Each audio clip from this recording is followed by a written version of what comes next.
Hi, and welcome to another edition of Good Deeds. It is brought to you by justserve.org. There's so many organizations right here in the Sacramento area that are making a difference in people's lives and making this a better community, one person at a time.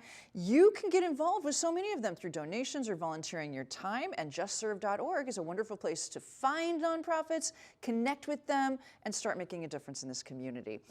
With me today is someone who is making a difference in lives every single day, Chris Robinson from Your Epiphany. Welcome to Good Deeds, and thank you for the work you're doing for our community. Oh, my pleasure. Thank you for having me. I appreciate being here. You really exemplify that whole concept of making a better community, building it one person at a time. Tell us how Your Epiphany is investing in this community through its people. Well, Your Epiphany is a extension of me personally. I am a third generation Sacramentian. My grandmother moved here via Mather Air Force Base, I would say like 1955, 56 or so.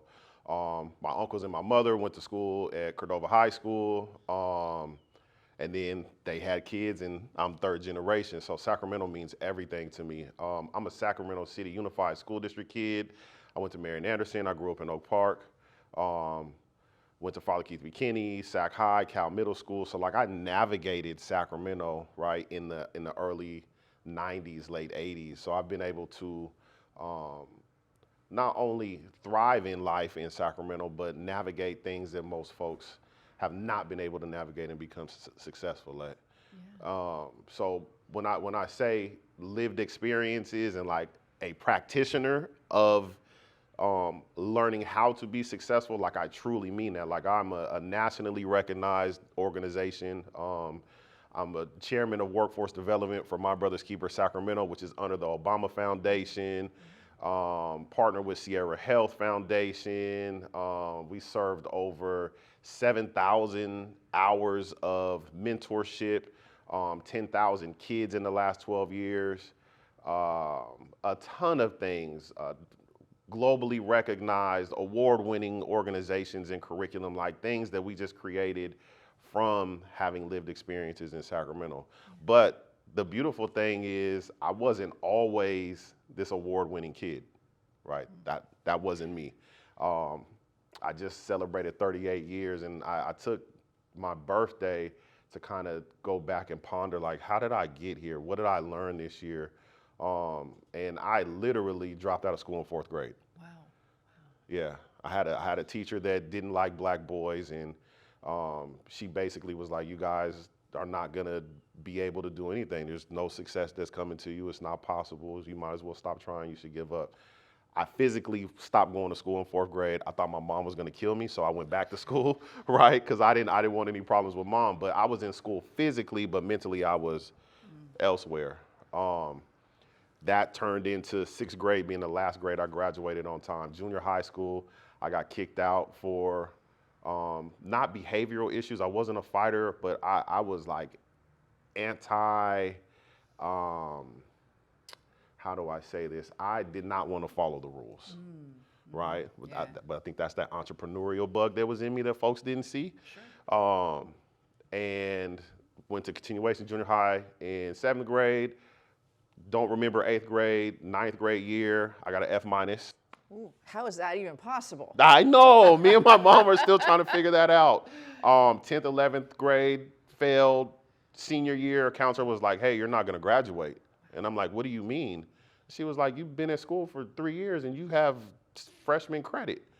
So I had to go to continuation in high school.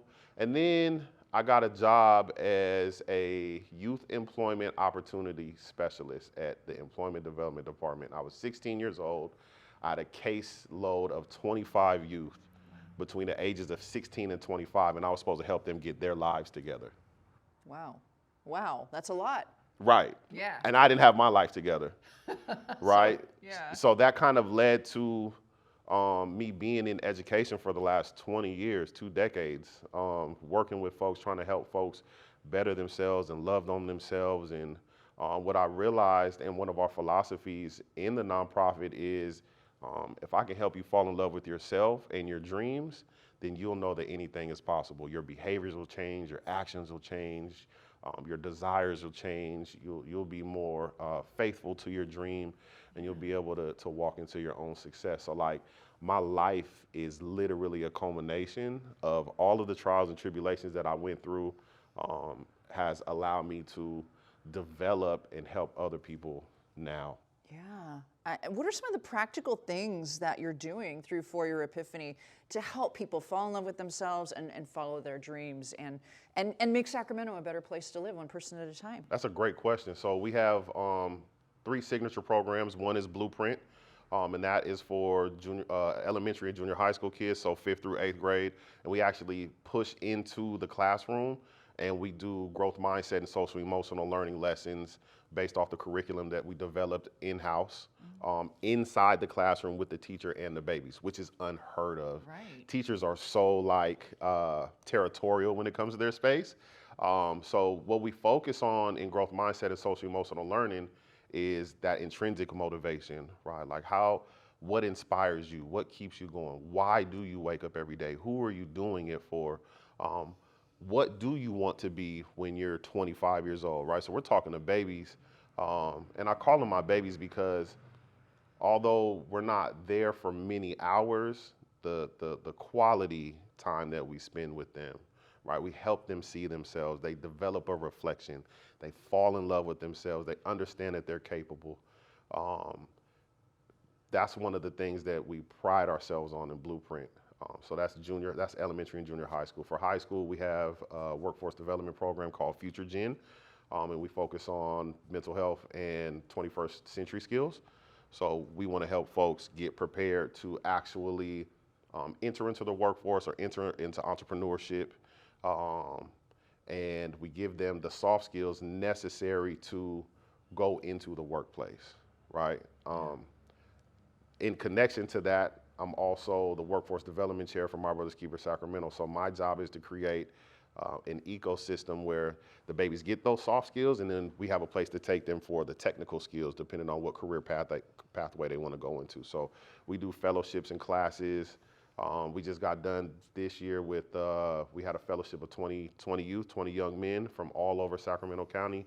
And we intentionally taught them about civic engagement, brotherhood, hidden history, and brought them into a space where they walked away with not only the theoretical aspect of what it is to be a thriving human being in Sacramento, but also the technical aspect. So we taught them photography, videography, podcasting, web development, and we had subject matter experts come in and teach that. So now these babies are in a space like, hey, I learned this, I really like it, I'm confident enough to go out in the world and go into the media landscape and, do things like you're doing in the world.